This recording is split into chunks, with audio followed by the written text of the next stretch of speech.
আসসালামু আলাইকুম। একটা প্রশ্ন দিয়ে শুরু করি। নোয়াখালীকে কেন বিভাগ করা প্রয়োজন বলতে পারবেন? অনেকে আসলে বলতে পারবেন না। তবে এটা নিয়ে এখন আলোচনার দরকার আছে বলে আলোচনা করা হচ্ছে।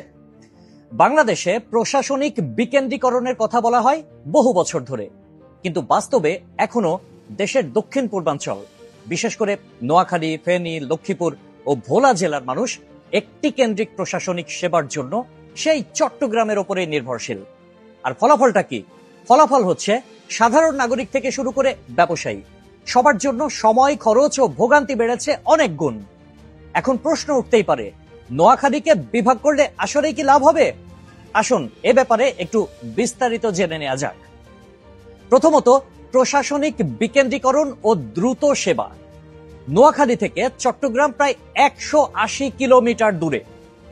একটি জমির কাগজ যাচাই করা বা দপ্তরের ফাইল অনুমোদন করা, এই কাজের জন্য মানুষকে দিনের পর দিন অপেক্ষা করতে হয়। যদি নোয়াখালী বিভাগ হয় তবে এই সব সেবা নিজস্ব বিভাগীয় পর্যায়ে পাওয়া যাবে। তাতে কি হবে? সময় ও খরচ দুইটাই কমে আসবে। এবারে আসি ভূগোল ও জনসংখ্যার বাস্তবতায়। বৃহত্তর নোয়াখালী অঞ্চল এখন প্রায় 1 কোটি মানুষের বসবাসের জায়গা। জনসংখ্যা ও এলাকা দুটির বিচারে এটি আলাদা বিভাগের যোগ্যতা অনেক আগেই অর্জন করেছে। চট্টগ্রাম বিভাগের জনসংখ্যা এখন কত? প্রায় 3 কোটি, যা একক প্রশাসনের পক্ষে পরিচালনা করা খুবই কঠিন। তাই নোয়াখালী বিভাগ গঠন করলে চট্টগ্রাম বিভাগের ওপরে চাপ অনেক কমে যাবে, আর দক্ষিণ পূর্বাঞ্চল পাবে আলাদা মনোযোগ। এবারে আসি অর্থনৈতিক সম্ভাবনা। নোয়াখালী হচ্ছে উপকূলীয় জেলা। এখানে রয়েছে সোনাপুর, তারপরে marine drive, Companiganj industrial zone, তারপরে হচ্ছে ভাসানচর প্রজেক্ট, হাট বাজার নির্ভর অর্থনীতি এবং কৃষি পণ্য রপ্তানির সুযোগ। একটি বিভাগীয় প্রশাসন গড়ে উঠলে এই সব সম্ভাবনাকে সুশৃঙ্খল বিনিয়োগে রূপান্তর করা সম্ভব হবে। আজকের নোয়াখালী হতে পারে আগামী দিনের উপকূলীয় বাণিজ্য কেন্দ্র। এরপরে শিক্ষা ও স্বাস্থ্য সেবার উন্নয়ন।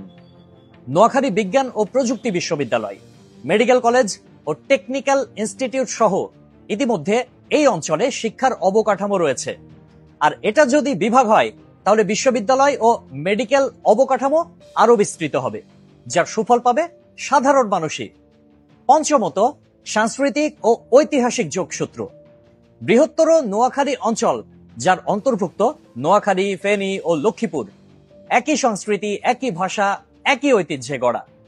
এই অঞ্চলের মানুষদের পরিচয়, আঞ্চলিক ঐক্য ও প্রাপ্য উন্নয়ন নিশ্চিত করতে নোয়াখালী বিভাগ শুধু প্রশাসনিক প্রয়োজন নয়, এটি অধিকার ও সম্মানের প্রতীক।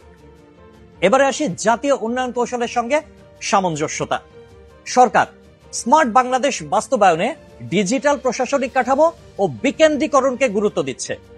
তাহলে কেন এখনো দক্ষিণ পূর্বাঞ্চলীয় বা দক্ষিণ পূর্ব উপকূলীয় অঞ্চলকে এক বিভাগের অধীনে বেঁধে রাখা হবে না? নোয়াখালী বিভাগ গঠিত হলে জাতীয় উন্নয়নের চাকা আরো গতিশীল হবে, নতুন কর্মসংস্থান সৃষ্টি হবে, প্রশাসনিক দক্ষতা বাড়বে। সবশেষে একটা কথাই বলবো, নোয়াখালী বিভাগ কোনো রাজনৈতিক ইস্যু নয়, এটা অর্থনৈতিক বাস্তবতা ও জনগণের প্রাপ্য এবং উন্নয়নের স্বাভাবিক দাবি। আল্লাহ হাফেজ।